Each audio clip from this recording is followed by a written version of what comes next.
Significance of the Charter Act of 1813. The Charter Act of 1813 is considered highly significant for various effects and long-term influence. It left the core constitution of the company unchanged. However, there were many changes that it initiated that had long-term effects on the history of India and the Constitution of India.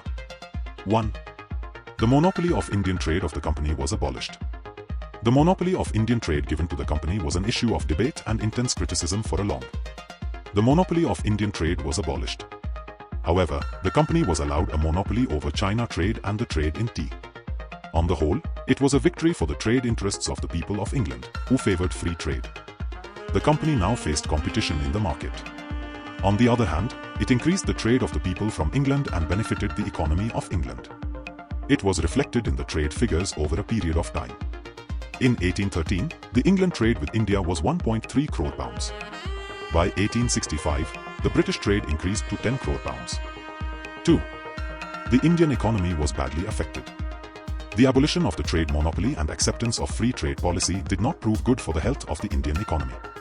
The British free traders spread over different fields of India's economy and changed the economic structure of India.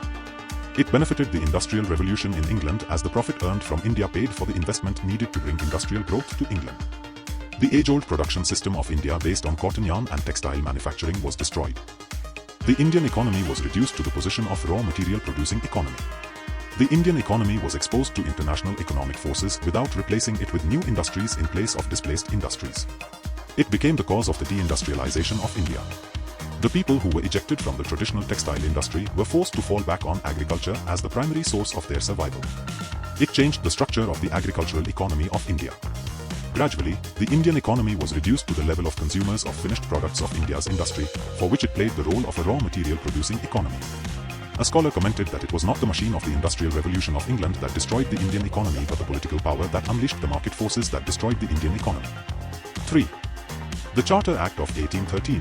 For the Parliament, the English public opinion is more important over and above every other opinion. The Charter Act of 1813 proved that the British Parliament gave full regard to the public opinion of the people of England. The company tried its best to retain its monopoly over the Indian trade. The company presented the distinguished witnesses who supported the existing arrangements. However, the Parliament gave more importance to the public opinion of England, which was totally against the continuation of the monopoly rights and favoured the free trade policy in Indian trade.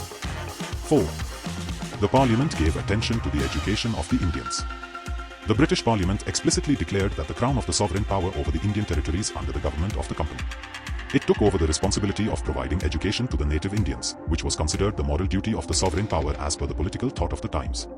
It was another thing that the government under the company was the actual executing arm in India, did not care to utilize the funds and kept accumulating for a long period. However, it started a period of modern education for the Indians, which was crucial for developing the Constitution of India later. 5. It gave permission to the Christian missionaries to run their institutions in India.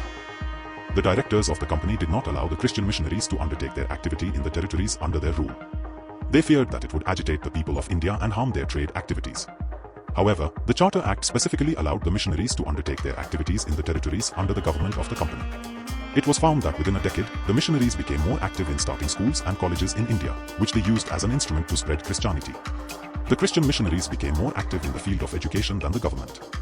Before concluding the video, I would like to offer some comments on the topic as a presenter.